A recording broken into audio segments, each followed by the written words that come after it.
asecabanga ukuvula amabhizinisi awo amalungu omkhonto wesizwe. Bathi vele endaweni eziningi abantu abasebenza khona bayamalungu omkhonto wesizwe, so bona bazohlulwa yini ukuthi nabo bavula awabo amabhizinisi bephume kulawa abelungu. Njengoba barojo nje ngenkathi kuvotwa, bathi lokho akushintshi kodwa ubumajority babo, so sebecabanga ukusebenzisa bona lo bumajority babo ukuthi bevule awabo amabhizinisi. Yazi mina ngiyakholwa ukuthi laba belungu abahlangana benze Urania bese bediniwe yithina abantu abamnyama, and they needed indawo lapha bazohlala khona bodwa, kube indawo yabo bodwa, and bathenga umhlaba ke base bayenza. And ngithule ngiyabuka ukuthi yazi guys, njengoba sintshontshola amavoti, lokho kuntshontshola kwethu amavoti akushintshi ukuthi thina siyi majority.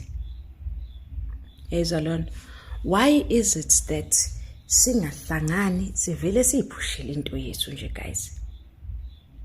Siziphushele into yethu mangabe kuthiwa la umuntu womkhonto unebheka, ibheka yomkhonto, impahla ezomkhonto, yonke into, because at the end of the day abantu abasebenza kuzona zonke lezi indawo zalaba abantu yithina. And amafoni ke enziwe eChina, made in China, nathi singahamba siyabalanda sibe nabethu abathethini. Kube ukuthi nje usign deal ethize ithi MK bani. Njengoba nje uMK Mobile kade ngikhuluma naye namhlanje ethi yes ifoni ngonyaka ozayo. Ngiyacabanga ukuthi hayi guys, kuningi esingakwenza. Siyi majority. Whether they like it or not, we are a majority. So why don't we use ubu majority bethu to benefit us? Because yabo le, okay, kade kiwe kuleli cala lamavoti, ngipostile I think ivideo ka Dr. Hlophe ichaza leyanto, but nje ngithi mina okay fine sirojiwe konke sekwenzekile akwashintsha ama numbers wethu, akushintshi ukuthi siyi majority. So lobu majority ke, how else can we use it to benefit us besides ukuthi si change constitution? How can we suffocate ama business alaba abantu? Senza kanjani ukuthi sibe nezinto zethu? Because you know ukuthi mangabe kuthiwa ingane yakho iltreatiwe crash or esikoleni, you have nothing to say because isikole akusisona sakho. Chances are ingane yakho ifunde private school, so vele isikole sabo. Yabo nje, we need to see value in ourselves kakhulu ke, more than ever, because mangabe uyicabangisisa kahle lento, yonke into abayenzayo, yes, yonke into abayenzayo, khona omunye kade ngimuze shihlaya, it was supposed to be a joke but it was iqiniso ethi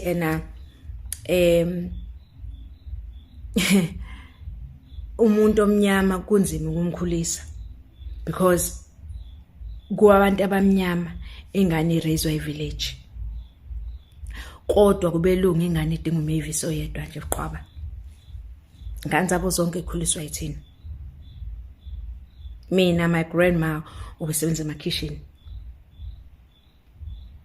yabo, so ukuthi ngihambe ngiyolekelela yena emakitchen, it's not something a taboo for me because into ebengiyenza ngiyazi ukuthi okay namhlanje uma ugogo uya cleaner kuphela, kusasa uzobe enze washing, kusasa uzobe enze washing ne-ironing nani, you know. So ey'tolo zabo ema-restaurant abo, ubani oweta ithina, ubani ama-manager ithina.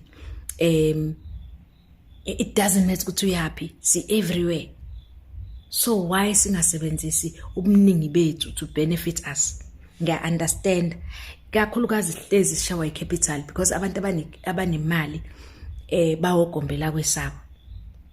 But guys, khona lento ekwakuthiwa, I'm using it as an example, kuthiwa i-crowdfunding nale okuthiwa like your bathi network marketing, lezi zinto ezikanjalo. Mangabe ubhekisisa nje, I remember mina ngangadlala Triple M kabahlala. Triple M wawufike ufake imali uyithola isino 30% ngoba wonke umuntu kuyafakelana, and the more nifakelana niyathuthukisana. So yini ingakwazi ukwenzeka into ekanjalo but ingabi about ukuthi mawufaka imali uzothola imali, ibe about ukuthi imphumela kuzoba ukuthi kuthathwe ibusiness plan. Okay, khona into ecishe ibe kanjalo mangicabanga ukuthi osomnotho umnotho eyala kumkhonto. So izinto ezikanjalo ke ziyadingeka zibe ningi, zibe guys, we need to use ubuningi bethu to benefit us. We cannot be baningi for mahala. Sibaningi siyarojwa amavoti mangabe befuna ukubulala ithine siba collateral damage. Ngisho uyabona nje fethu laba bantu bayayitrainer hayibo guys, ake sisebenzise ubuningi bethu ngiyacela.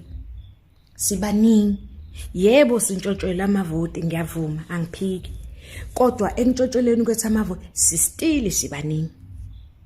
How can we use ubuningi bethu? Yabona ngathi kumele sihlangane ingqondo ke manje sibuka ukuthi sibusebenzisa kanjani lobuningi. Uyabona nje mangabe kuthiwa into idayiswa umuntu omkhonto ufune sithi mangabe kuthiwa umuntu omkhonto uqhamuka ne-idea, let us make sure ukuthi leyo idea iyenzeka, it comes to reality, it comes to isingisi ke phela sibuye sibaleke mangabe seku-passionate, mangabe sesikhuluma inkulumo enofuqufuqu nogqozi. Mina ngithi lento eshiwo ubaba asiyisebenzise, kodwa siyisebenzise ngayo yonke indlela, singayisebenzisi kuphela ngokuthi sishintshe i-constitution kwamanje, ngoba yabo umuntu uma bese kuvalele khoneni guys, there's only one way. It's for you to jump out. It's for you to face whatever it is le ekuvalile khoneni head on. Njengamanje sisakwazi ukubaleka, kade sizama kuba civil, kade sizama ukwehlisa imoya sithi kuzolunga. Njengamanje I think it is time for us to think outside the box. Leli bhokisi esihleli kulona alisizi. We need to get outside the box. We need to think outside the box. Sibuka ukuthi siyenza kanjani ukuthi siye phambili. You know, lokungane abantu abafika lapha yana fethu office benenkinga benjani, ngivele ngibona ukuthi uNkulunkulu onamandla. Kodwa ungiphi ngani imali? uNkulunkulu fethu akuphe yonke into, akuncishe imali. Akuncishe imali. But sengiyabuka ukuthi hayi man, imali khona la kuthina, khona singenalutho. Kodwa mangabe ngibeka isente lami, ulihle beka isente lakhe, uLwayi beka isente lakhe, uNduwe beka isente kanjalo. If usibeka amasente ethu, izinto sohlangana. Asihlanganeni ma-Afrika, sikhe esinye isikhathi. This is it. Asihlanganeni.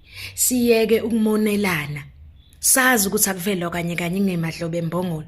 Mangabe kuthiwa namhlanje kuqalwa khona nje isitokofela sasilapha eChesterville. Umama umngadi babe nositokofelana sokwakhelana imizi.